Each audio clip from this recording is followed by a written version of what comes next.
Hello and good afternoon friends, welcome to CEC EduSet live lecture. Dear friends, as you know, this session of ours is all dedicated to the science subjects under this session today we are going to talk about Non-Chordata. This is our series on which we have been carrying out lectures continuously.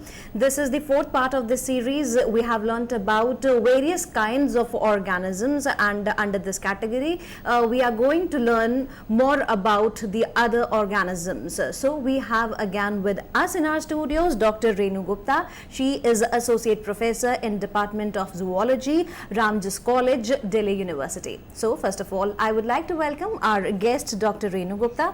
Ma'am, welcome to the EduSet lecture, and since our previous lectures we have been studying a lot about different kinds of organisms, and through your presentations you have been making us aware of the different organisms. When we see them visually, then we realize that the earth is full of organisms with which we are unaware. But I hope today also we are going to learn more through this lecture. Thank you, Geetika. Hello viewers.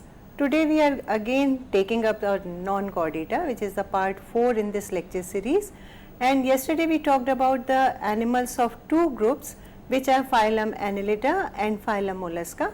Today we are going to talk about the animals of two more groups, which are phylum Arthropoda and phylum Echinodermata. Phylum Arthropoda is the biggest group of animals on this earth.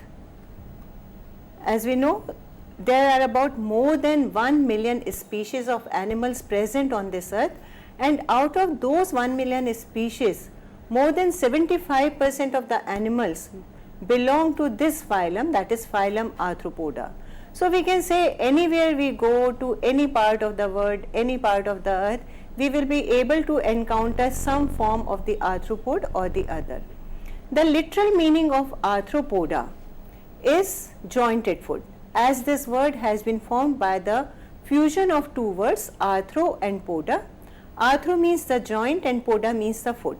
So the animals belonging to this group, Arthropoda, all of them possess the jointed appendages. And our familiar animals which are present around us, like insects, spiders, millipedes, scorpions, and lot many, they all belong to phylum Arthropoda. And as I told you that majority of the animals on this earth belong to this phylum, so we can say it is the most successful phylum on the earth. They are able to occupy diverse ecological habitats. They are present in all the regions of the earth, and they are well adapted to live in all kinds of environment like air, land, fresh water, sea water, and any other place. The reason for their success, we can say, goes to few features. One is their exoskeleton. The exoskeleton body is covered over by a covering. Then they have efficient locomotory organs. Their respiratory system is also efficient. They have highly developed sensory organs. They show complex behavior patterns, and last of all, they show a phenomenon which is called as metamorphosis.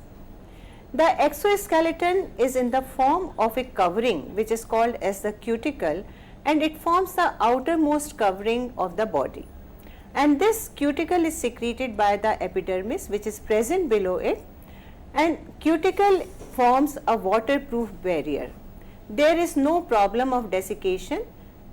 The cuticle is made up of a carbohydrate which is called as chitin, sometimes impregnated with calcium salts, and also having some lipoproteins.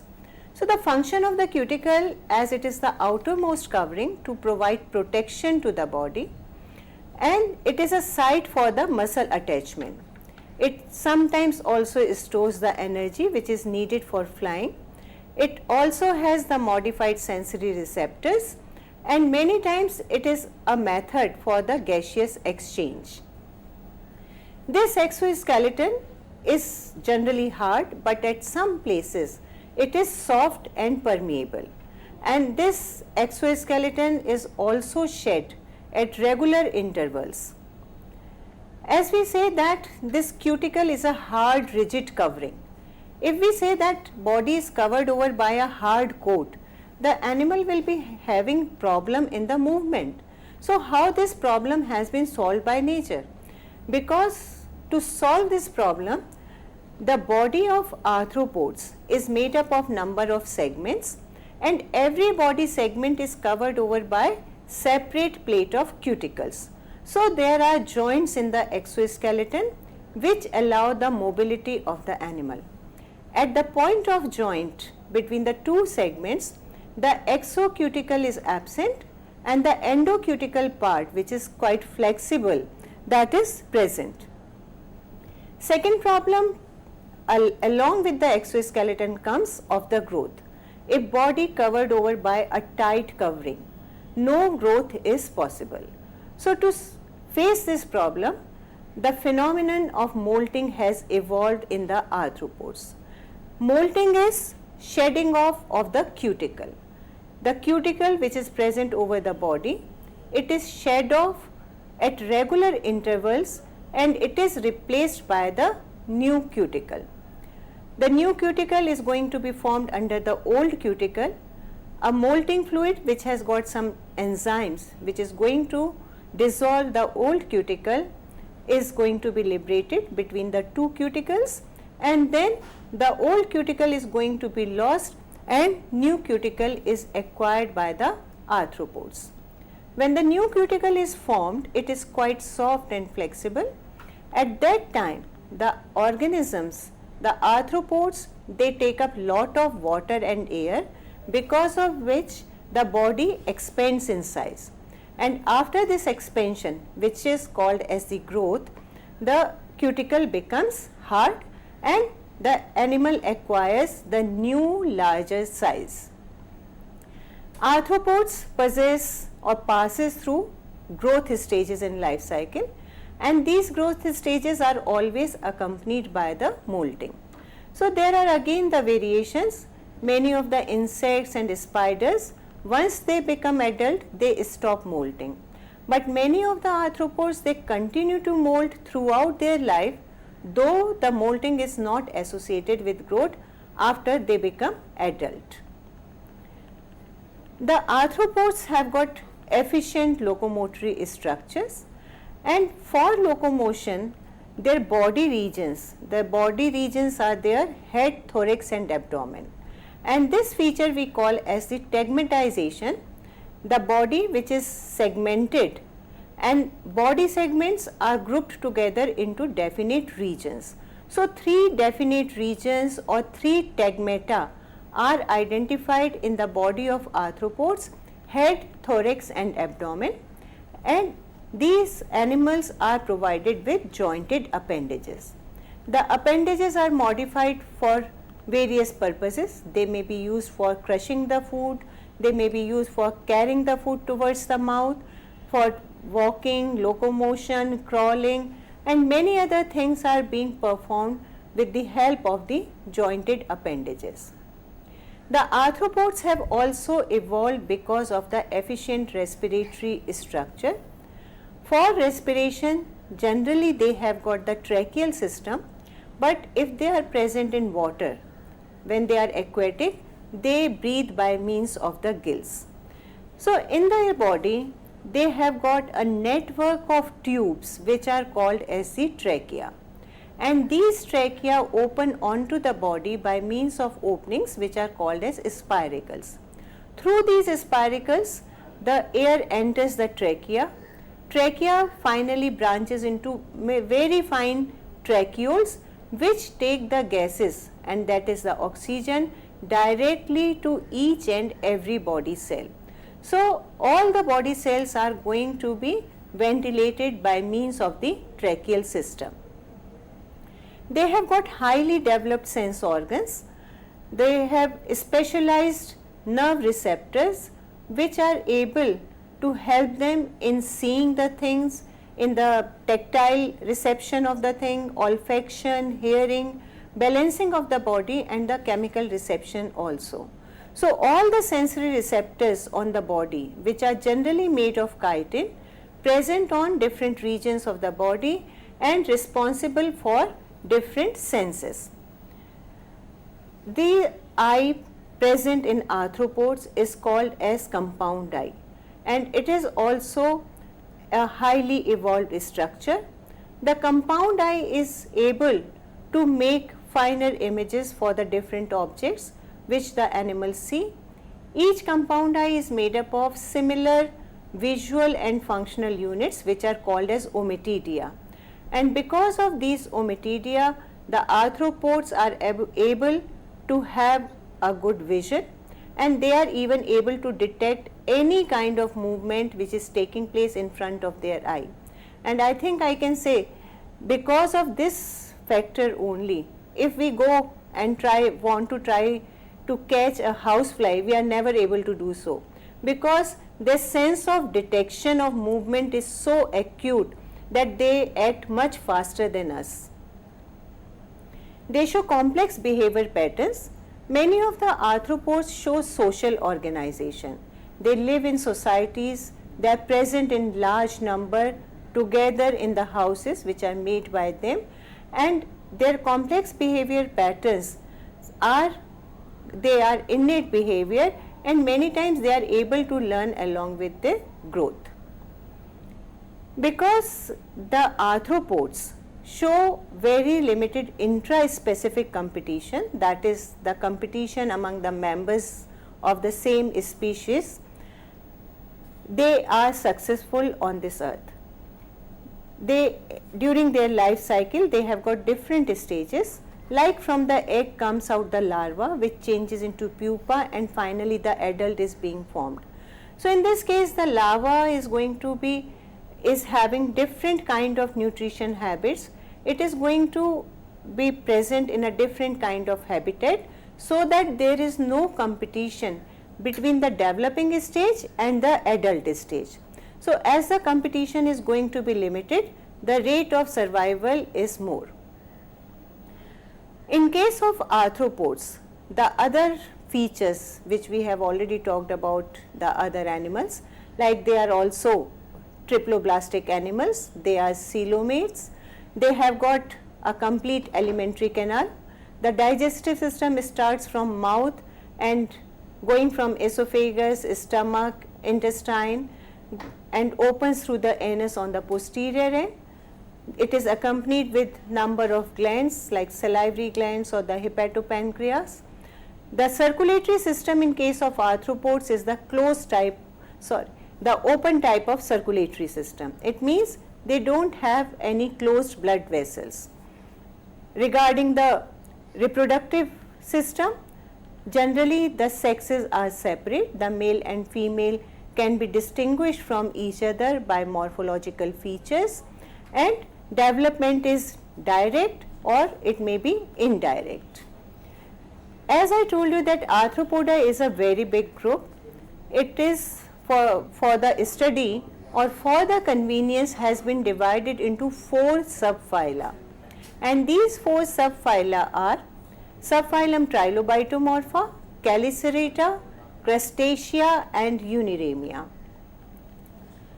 The first subphylum Trilobitomorpha, all the members of this subphylum, they are the most primitive arthropods, and all of them have become extinct. The name of this subphylum suggests that body can be distinguished or can be divided into 3 lobes because of the presence of 2 longitudinal furrows running from anterior to the posterior end. So every body segment in trilobites appear to be made up of 3 lobes, and therefore the name is Trilobitomorpha. The body was supposed to be oval and flattened, and we don't have any living representative for this subphylum. The next subphylum, Chelicerata, the examples for this are the horseshoe crabs, which are the marine animals, spiders, ticks, mites and scorpions. The basic feature by which Chelicerate can be differentiated from other arthropods is that head and thorax fuse together to form the structure which is called as cephalothorax, or known by the name of prosoma. The second body region is the abdomen or the opisthothoma. The appendages attached to the cephalothorax are typically one pair of chelicerae, which are the first pair of appendages present on the head region in front of the mouth, and these are the feeding appendages for this group of animals. Because of the presence of chelicerae, the name of the subphylum is Chelicerata. The second pair of appendages present on the head region are called as pedipalps, and generally they help the animal in feeding or in sensing. After that, there are 4 pairs of legs which help the animal in locomotion. The special feature about the chelicerates is antennae are absent. Because this is a specific feature, whenever we talk about arthropod, the first of all with the figure of arthropod comes in mind the antenna. But the spiders, scorpions and these horseshoe crabs, they don't have any antenna. This subphylum is again a big group, and we will not be able to discuss all the animals belonging to this, but we can restrict ourselves to the more familiar ones like the spiders, scorpions and the ticks and mice. So, subphylum Chelicerata has got an important class called as class Arachnida, and in this case also the chelicerae are present, antennae are absent, and they have got 4 pairs of legs for walking or crawling. The important structure for respiration, either trachea or the book lungs, which are present in case of the scorpions. The spiders, many of these spiders are quite poisonous, and of these poisonous spiders, the brown recluse spider and the black widow spider are quite prominent. Their saliva contains the poison which may be harmful to us. They have got, but most of them are not dangerous to us. The most important feature of the spiders is they make their webs, and for making their web they have got specialized silk glands in their body. Silk glands which are present in the posterior part of the abdomen open onto the surface through specialized structures which are called as spinnerets. Through these spinnerets, the stream of the silken liquid is being given out, and which on exposure to air changes into the thread-like structures, and with which the spiders make their web. Some spiders give very painful and dangerous bites, but generally the spiders which are found in the household conditions, they are not poisonous at all.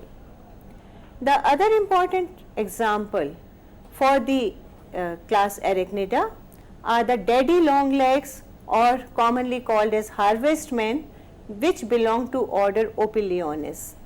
In this, there is not much distinction between the abdomen and cephalothorax. They have got very long legs, and on that basis the name has been given. They generally feed on the detritus, fruit or other animals, and form an important part of the food chains.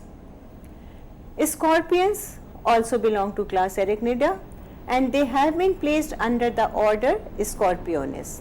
So their body is divided into cephalothorax and abdomen.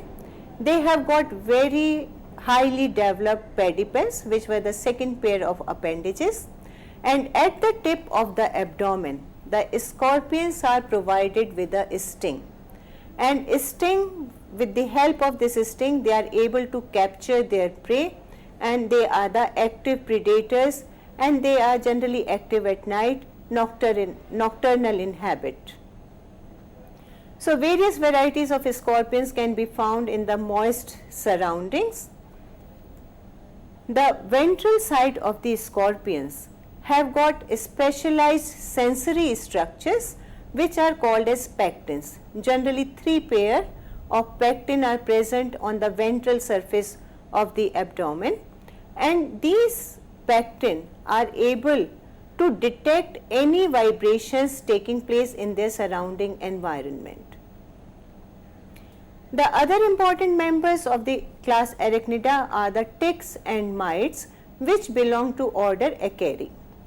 Ticks are generally larger than the mites, and we know they are the important ectoparasites on many of the vertebrates and invertebrates. Their body segmentation is almost lost. The whole body appears to be made up of a single region. They have got well developed mouth parts with the help of which they are able to feed. Many of them cause important diseases. They get attached to the skin of the animals and generally inject a kind of poisonous fluid into the body, which result in some kind of local swelling, and it also causes lot of itching. Ticks are also important parasites on the dogs, birds, fishes, many of them vertebrate animals. Mites, which are relative of the ticks, they are smaller in size than the ticks. They are so small that we are not even able to see with them with the naked eyes, and mites causes damage to plants also. They causes yellowing of the leaves, causes webbing of the leaves and the other disorders in the plant body also. So mites are responsible for damage even to the plants as well as to the animals. The second group, or we can say the third subphylum of the arthropods, is Subphylum Crustacea. Is Subphylum Crustacea, the body is again divided into cephalothorax and abdomen. It means head and thorax fuse together to form the cephalothorax. The familiar examples are the lobsters, shrimps, crabs, barnacles, and many of the animals present in fresh water as well as in the sea water. They are mostly marine and they have major ecological and economical role to play in the world. The important feature by which the crustaceans can be differentiated from other arthropods is that they have biramous appendages. This word biramus has been formed by the fusion of two words. Bi means two and ramus stands for the rami, which means the branches. So if you have a look at the appendage, it appears to end in two branches. One is called as exopod and second is called as endopod. They have got two pairs of antennae. The first pair is called as antennules and second pair is called as the antenna. The other appendages are modified to perform other various functions like feeding, chewing, grinding, handling of the food, swimming and the locomotion or walking. Their appendages are generally very strengthened, very strongly developed, and these generally called as chelipeds because their ending is in the form of a forceps-like structure or a pincer-like structure. Pincer is, the word is given as the chela and the appendage is called as the cheliped. In case of crustaceans, as most of them are aquatic, they have well developed gills for respiration. The number of gills is variable. If the size of the crustaceans is small, the number of gills remain the less. With the large size animals, with the large size crustaceans, the number of gills also increases. And the gills are present in a chamber which is called as gill chamber. Water keeps on circulating over the gills and exchange of gases can take place effectively.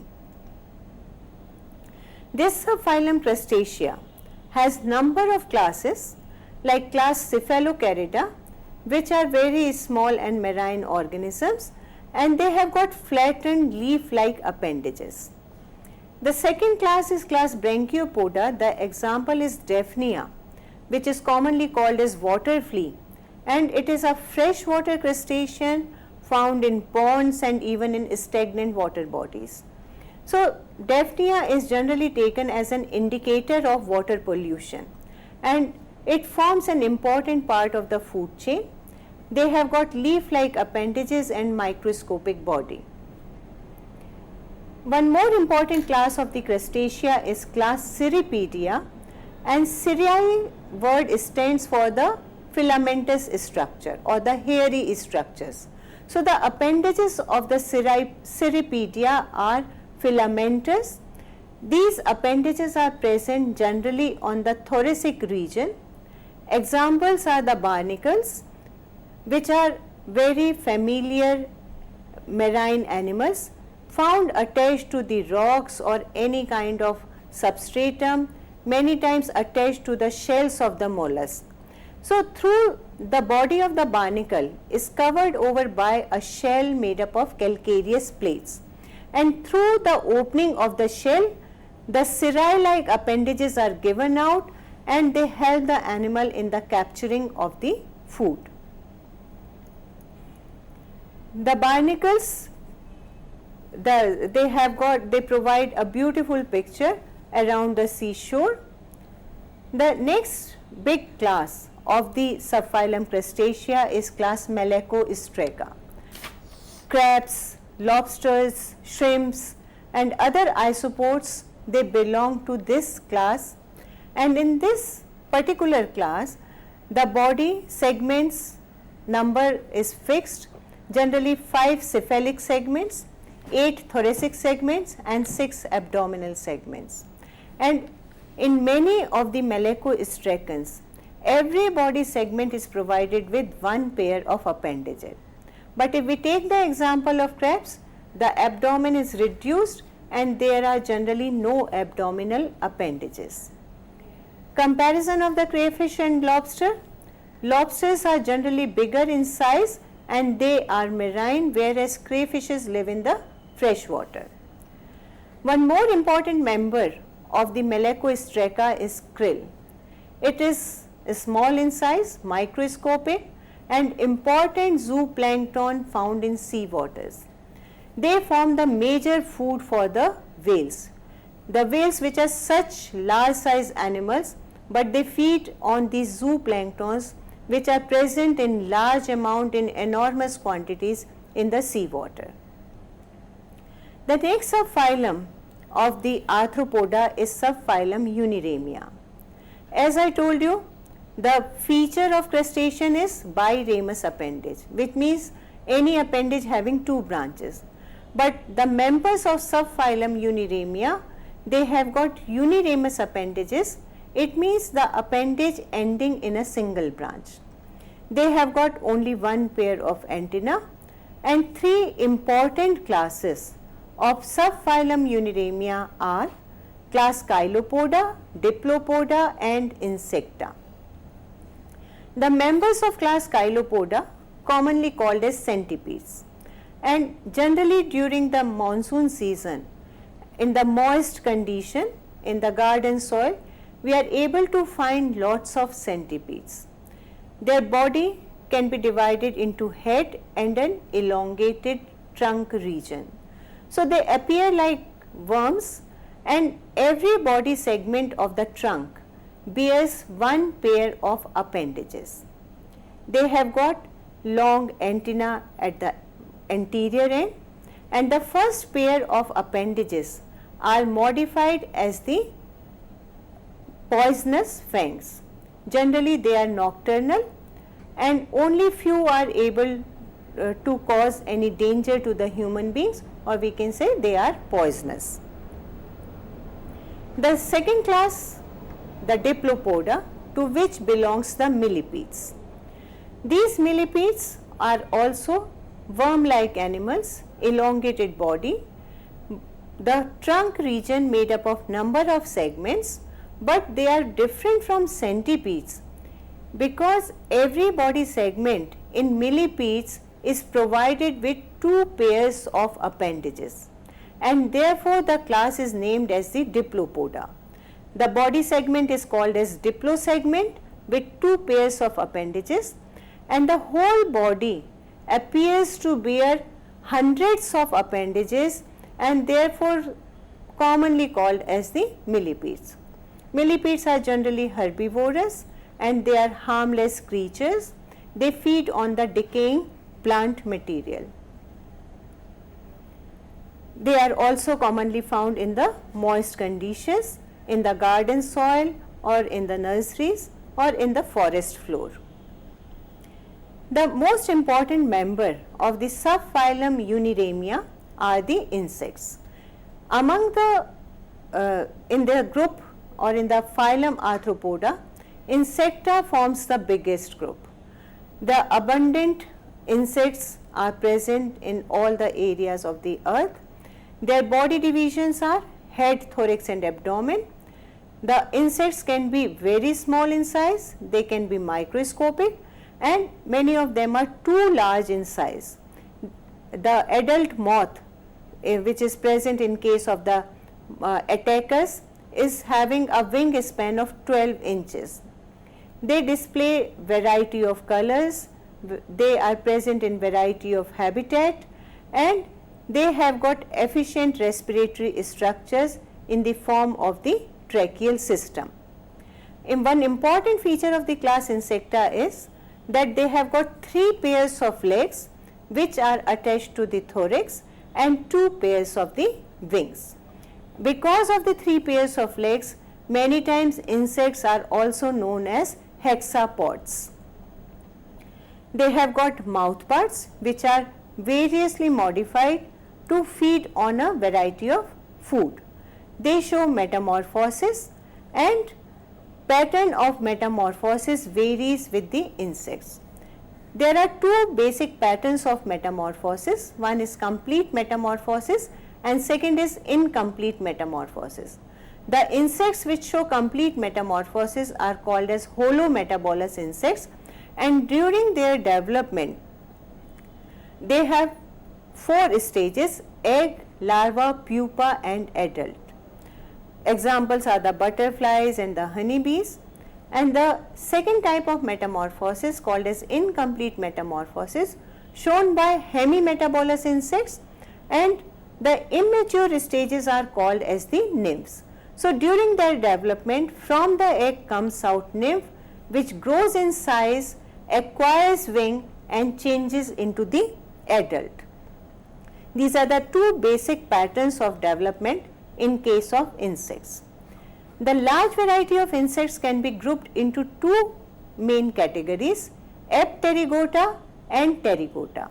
The Tery word stands for wings, and the insects which are not having any kind of wings are called as Apterygota. And the very important and the familiar example is the silverfish, which is generally found in the old books.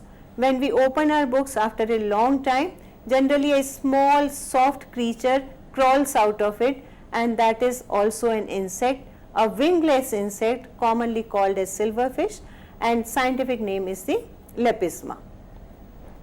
The second category to which most of the insects belong is that of Terygota, or the winged insects. The most adult forms have wings, but in many of the forms like the bedbugs, louse or the some varieties of the ants, the wings have been secondarily lost. They show the pattern of metamorphosis like either incomplete metamorphosis or complete metamorphosis. The insects are so varied that we can put them under different orders, and the number of orders is 29. All the insects can be grouped under 29 orders, and these 29 orders vary in the structure of the wings, in the feeding habit and the other forms and function. It is not possible to discuss all the insects in this class. So, here we have told you about 2 main categories, that is winged insects and the wingless insects. Insects play a very important role in the ecosystem. They are economically important. They can be helpful to us or they can be harmful to us. Many of the helpful insects, like we know the honeybees, which are taken as the pollinators. Many insects move from one plant to the other plant, and when they go from one plant to other, they take the pollens and help in the pollination. The fruit fly Drosophila is a very good material for the research in the genetics, in the field of genetics. The fruit fly is having a very short life cycle and preferred by the geneticists for the research purposes. Many of the insect products like honey, lac or the silk, beeswax, that is all produced by the insects, is of great advantage to the human beings. As the insects are useful to us, but many of them are quite harmful, they act as vectors of many diseases. I think everyone is familiar with the Anopheles and the Aedes mosquitoes, which are causing malaria and the dengue.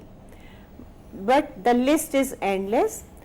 Many of the insects cause lot of destruction to our crops, to the fruits, because they are acting as the pest.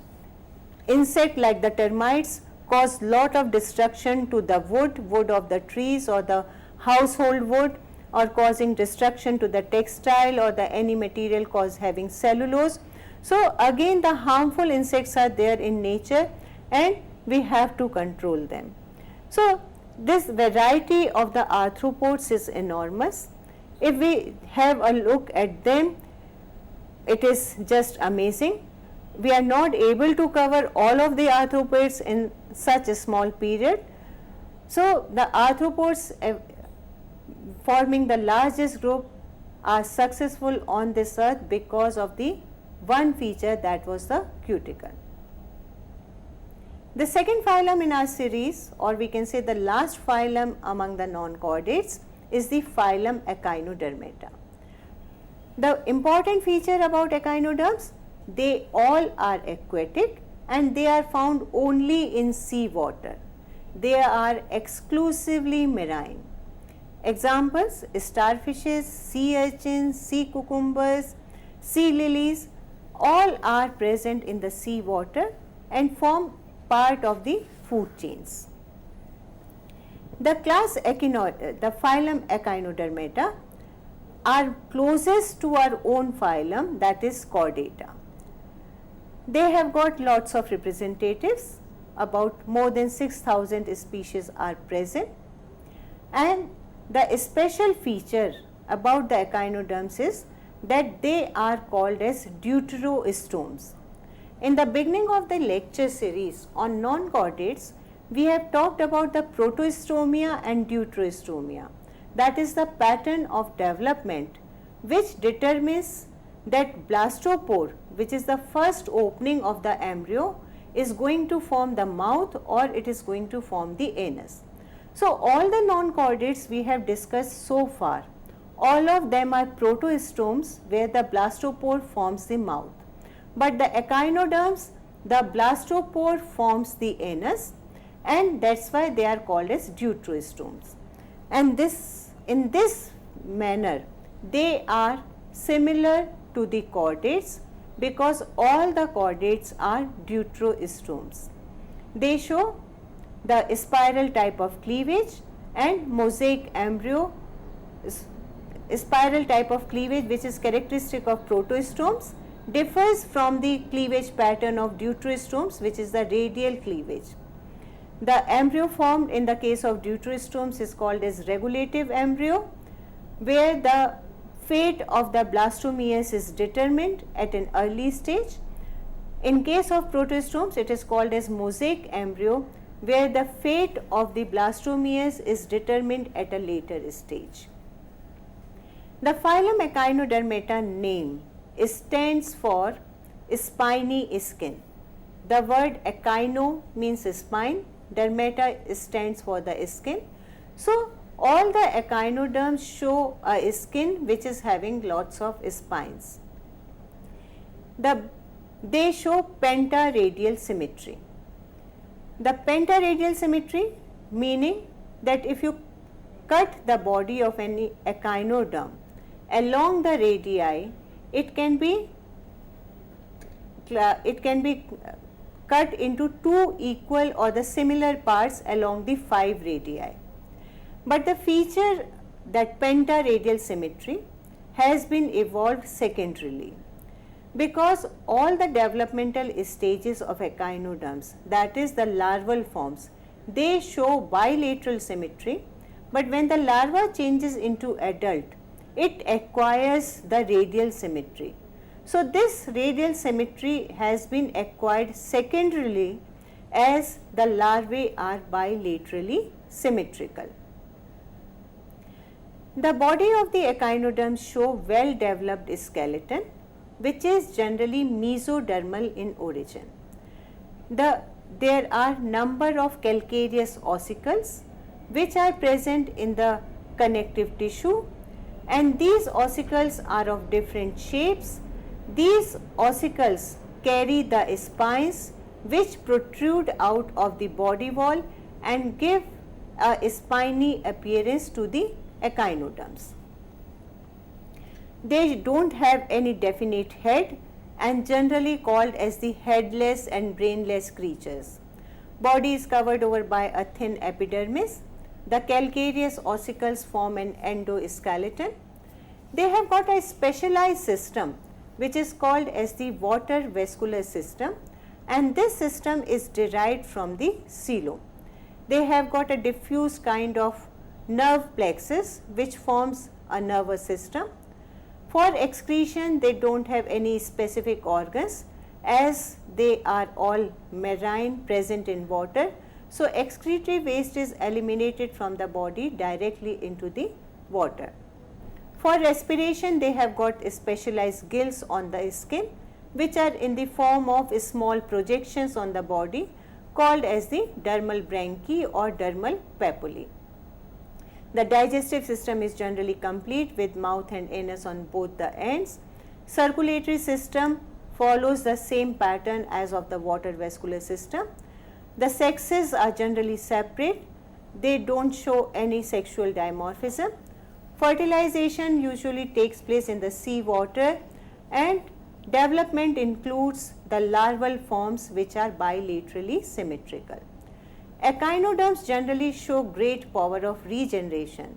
If they lose any part of the body, it can be regenerated again.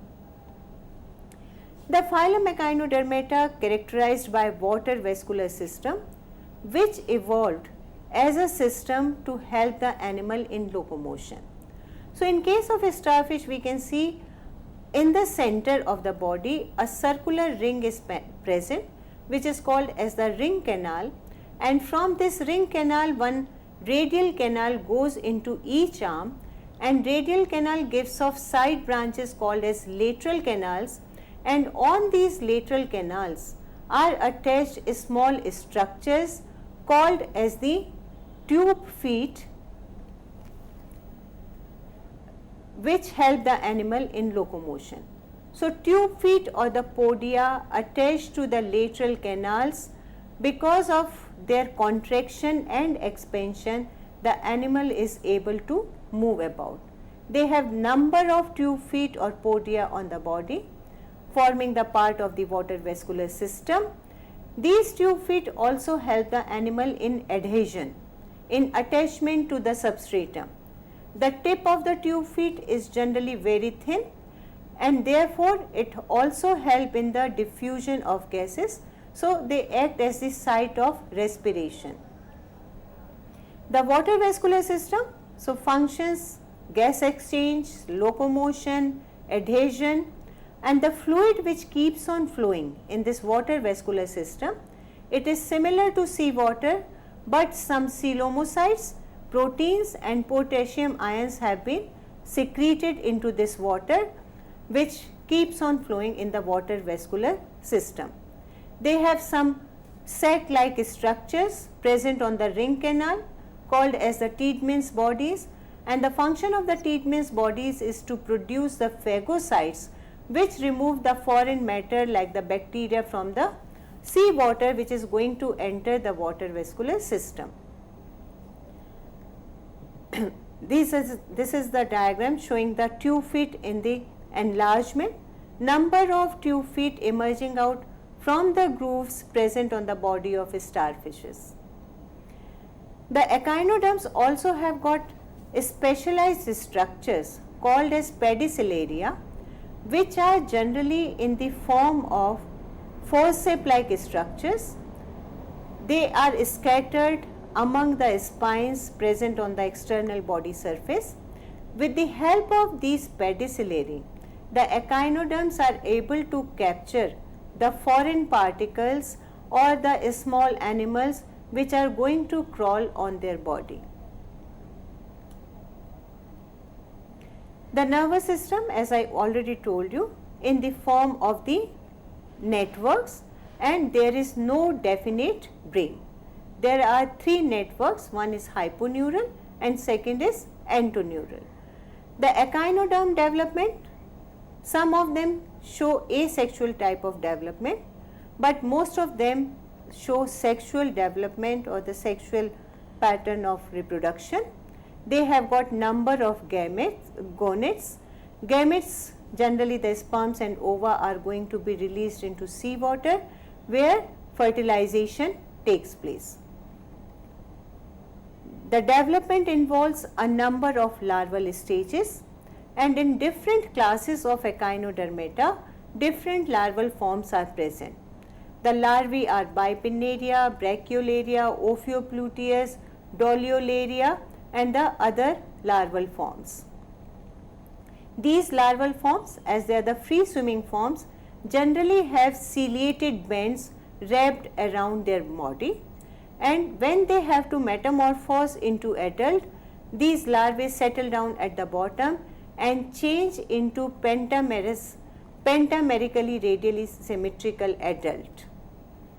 The echinoderms can be grouped into different classes like Ophiuroidea, Crinoidea, Echinoidea, Asteroidea, and Holothuroidea.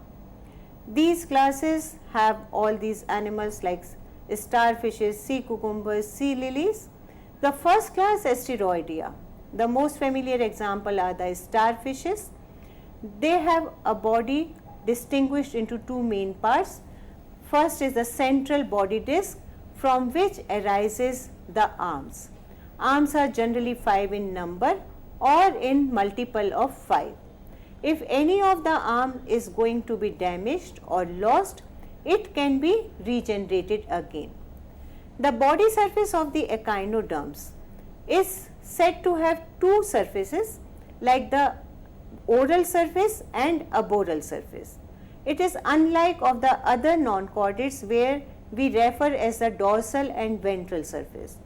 So the body is generally flattened, and the surface bearing the mouth is called as the oral surface, and the opposite surface is called as the aboral surface. In case of sea stars, the arms and the disc are not sharply demarcated. They move slowly with the help of the tube feet, and they have got well developed structures like the digestive system and the other respiratory system. The whole digestive system fills the central disc and the arms. The digestive system generally having two chambers, one is the pyloric stomach and second is the cardiac stomach. The starfishes are very active predators. They feed on the mollusk, and their very preferred food is the bivalve. They try to open up the shell of the bivalve and then they feed on the soft molluscan body. The second class is Ophiuroidea. The members are called as the brittle stars. In the brittle stars, they have got a small central disc and very long, elongated, tapering, slender arms. So here there is a clear distinction between the central disc and the arms. The other important members of Ophiuroidea are the basket stars. There are about 2,100 species of the brittle stars. Their elongated arms are quite flexible and they keep floating in the sea water.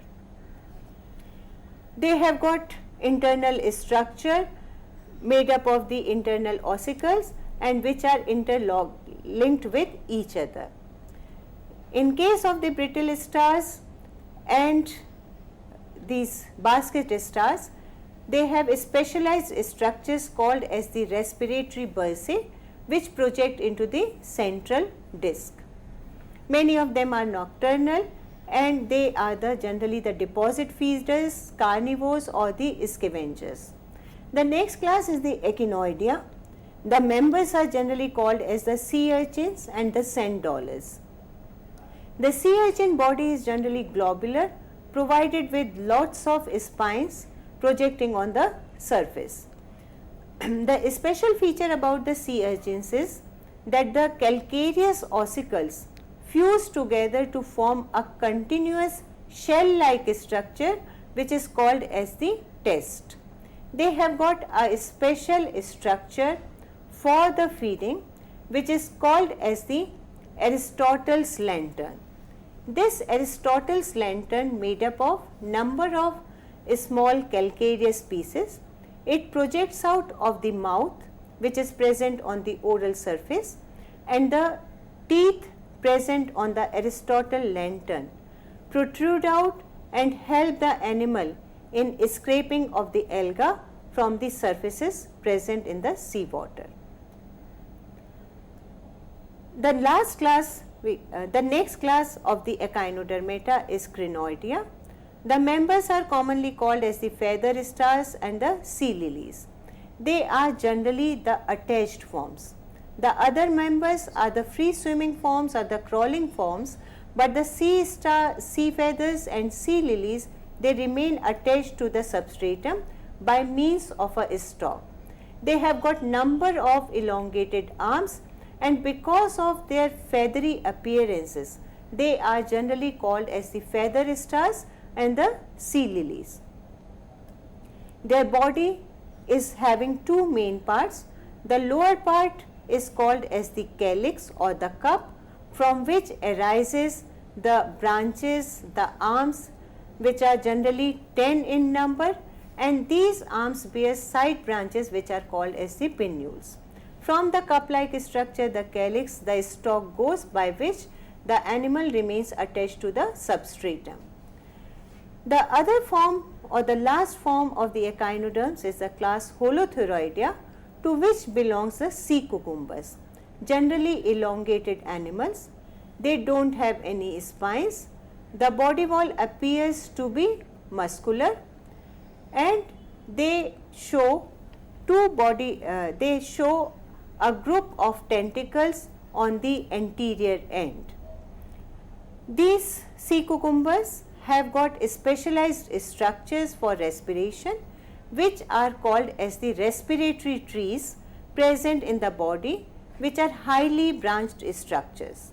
They are generally found at the sea bottom, and they are the deposit feeders.